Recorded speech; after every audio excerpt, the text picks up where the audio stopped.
వచ్చింది. మరో వైపున బండి సంజయ్ కొడుకుని మేము అరెస్ట్ చేసాము అని చెప్పేసి పోలీసులు చెప్పుకుంటున్నారు. ఎక్కడ అరెస్ట్ చేశారో చర్లపల్లి అని చెప్తా ఉన్నారు. మూడోది బండి సంజయ్ గారి నేనే నా కొడుకుని పంపించాను పోలీస్ స్టేషన్కి అని చెప్తా ఉన్నాడు. అంటే ఆయన పంపించేంత వరకు పోలీసు ఆయన అరెస్ట్ చేయలేదు.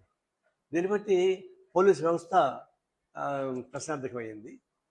బండి సంజయ్ లాంటి కేంద్ర మంత్రి కేంద్ర ప్రభుత్వం ముద్దాయిగా మారిపోయింది. తర్వాత ఈ కోర్టు సైతం దీనిలో అసమర్థంగా ప్రవర్తించింది. ఎందుకంటే ఒక ఉదాహరణ ముగ్గురు ఇప్పుడు ఒక సంఘటన జరిగింది.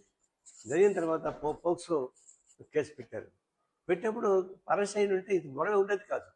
ఆ విషయం రాష్ట్ర ప్రభుత్వం కూడా తప్పు చేసింది. ఏమి ఎవరెవరినో ఎన్కౌంటర్ చేశారు, నేను ఎన్కౌంటర్ చేయమని చెప్పలే. కానీ బండి సంజయ్ కొడుకుని అరెస్ట్ చేయడానికి పోలీసు చేత కాలేదా? 10 టీంలు పంపించామన్నారు. ఆ 10 టీంలు ఏమైనా గోల్డ్ తీసుకుంటున్నాయా? ఇదంతా లాలూచి కుస్తీ కదా ఇదంతా.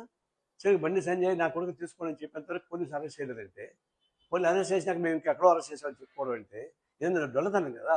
ఇప్పుడు 3 వ్యవస్థలు నిర్వీర్యం అయిపోయేటువంటి పరిస్థితి వచ్చింది. ఎప్పుడుగా ఒక తప్పు నాకు తండ్రిగా దాన్ని సమర్థించకుండా పోలీసులకు అప్పగించుంటే ఈ రోజు వచ్చిండే కాదు. ఈ విషయంలో మాత్రం కేంద్ర ప్రభుత్వం ముద్దాయింది, రాష్ట్ర ప్రభుత్వం ముద్దాయింది, పోలీసు వ్యవస్థ ముద్దాయింది, న్యాయ వ్యవస్థ ముద్దాయింది. దాని విచారకరం.